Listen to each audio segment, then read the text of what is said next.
Hi, welcome to this video on expanding double brackets. If you want to pause the video right now and take down these important notes, and then you can resume and focus on what's happening in the maths.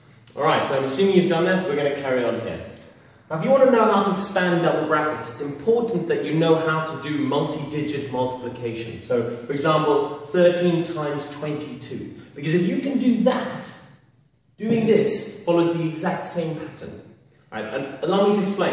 If I want to do 13 times 22, the way we do this is we go 10, because that 1 is in the tens column, that has a value of 10. So 10 times 20 and then 10 times 2. And then we do 3 times 20 and 3 times 2. Whatever method you might choose to do that, you might choose to have a grid method, you might choose to do short multiplication, long multiplication. If you actually look at what you're doing, you are multiplying each of the digits in here by each of the digits in there.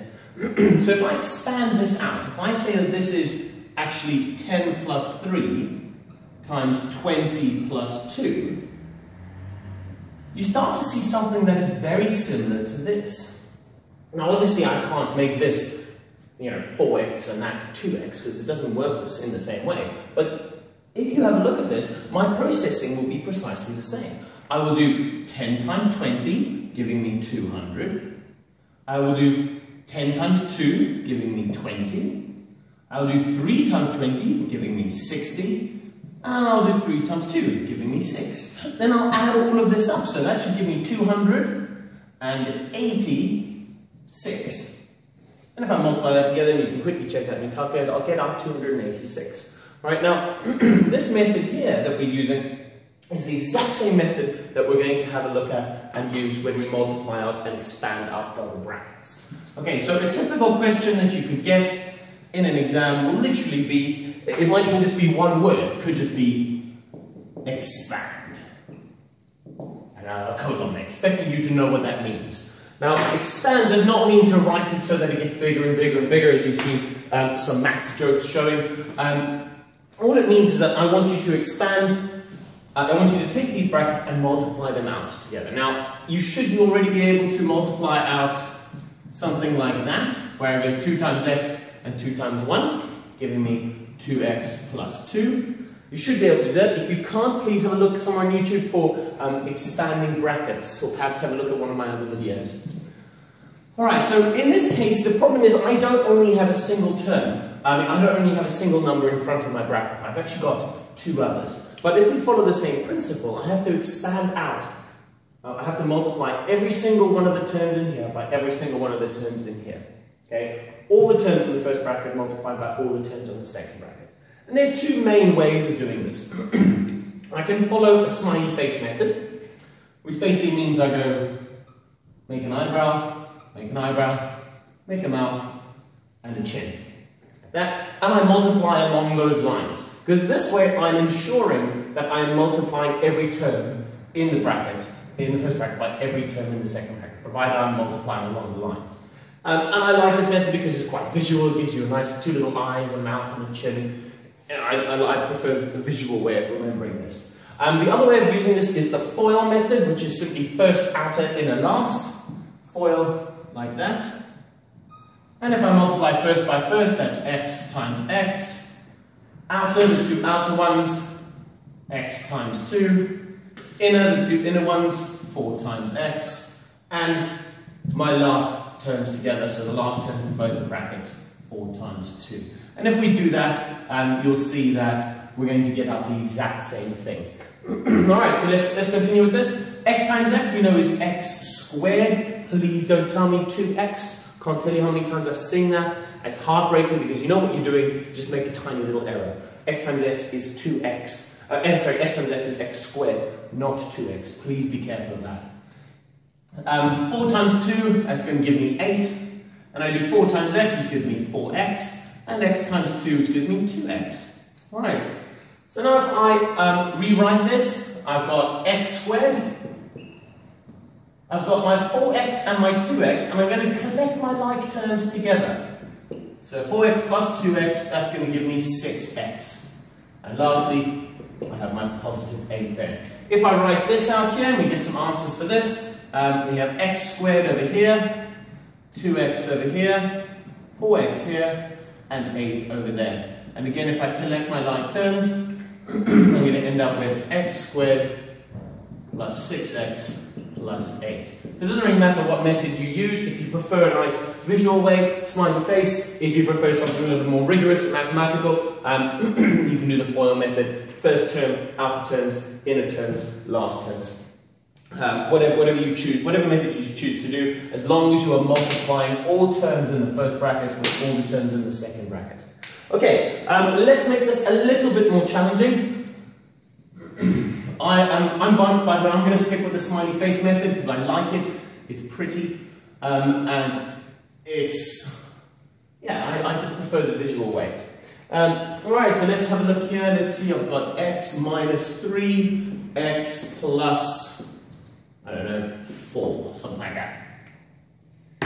And if I were to expand this one out, the only difference between this one and the previous one is that I now have a negative sign, and I've got to be aware of that. This is one term, it's negative 3. Okay, so I'm not going to be multiplying by 3, I'm multiplying by negative 3. Alright, so now I do the exact same thing. X times x gives me x squared.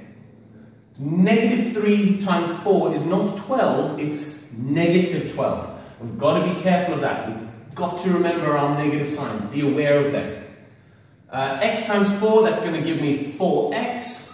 And negative 3 times x, that's going to give me negative 3x.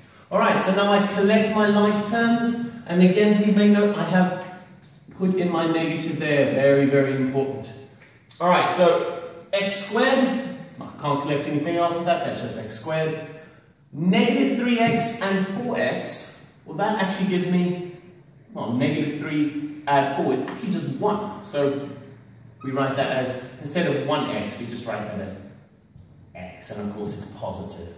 And lastly, my minus 12. Okay, so when you collect your like terms, please be aware of your negatives. When you're expanding them, please be aware of your negatives. You're not dealing with a 3, you're dealing with a negative 3. That operation in front of the 3 belongs to the 3, okay? I'll do one more, make it slightly more challenging, and then I've got a few examples for you to do. Right.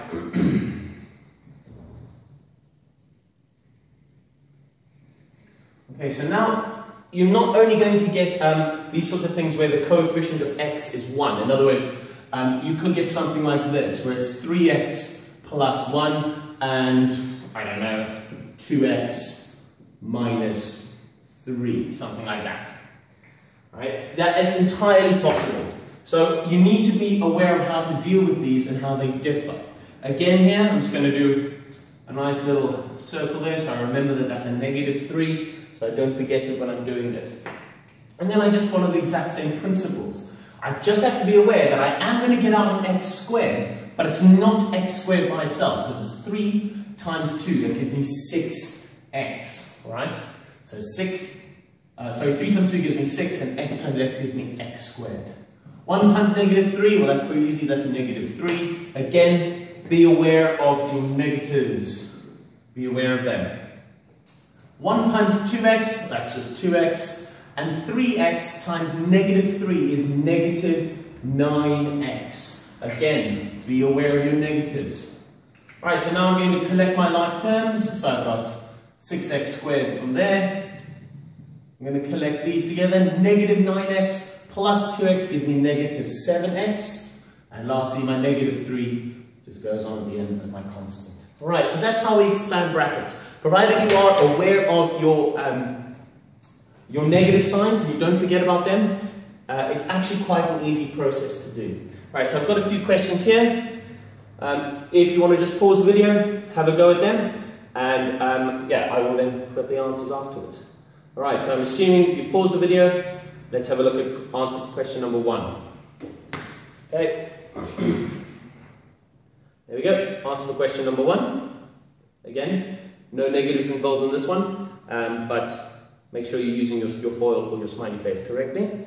Answer for question 2. If you haven't got question 2, maybe pause now, have a go at that. There's the answer for question 2.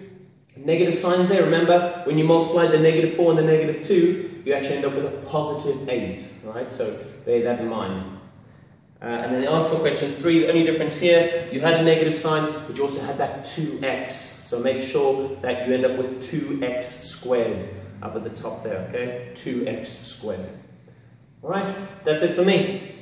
Hope you had a good time, and hope you now know how to expand double brackets. Cheers.